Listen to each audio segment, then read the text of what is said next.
Ever heard about the story of DES and how a drug affected millions of women across the world? DES was a drug given to pregnant women to prevent miscarriage, and you can see the marketing campaign was very strong, listing things as effective and safe when it was anything but that. It was also used to fatten up livestock before slaughter and castrate chickens before they realized it was carcinogenic, and so its use was banned in poultry farming in 1958. Meanwhile, it was still being prescribed to women, and it was prescribed up until 1971. It's estimated that 5 million women were affected by this drug.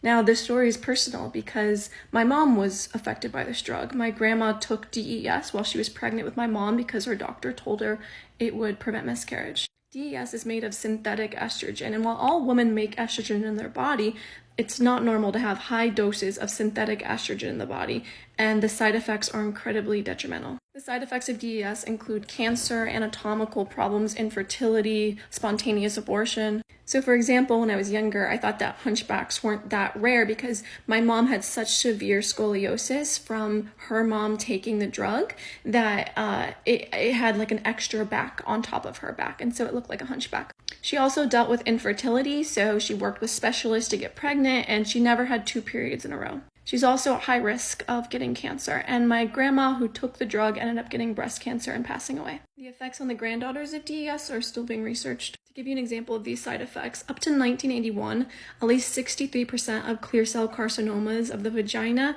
and cervix were thought to be related to DES exposure. One other interesting note is that in Australia, DES was given to healthy teenagers to stunt their growth. But if there's anything we can learn from this story, it's how important hormones are to the body and how important it is to work with a doctor that truly understands what you're putting in your body. Today, there are Facebook groups and communities for the daughters of DES known as DES daughters, and there's still ongoing research on how hormones can really affect the body and the different kinds of them, bioidentical versus synthetic, high doses versus low doses. It's incredibly important to work with a doctor that truly understands what you're putting in your body.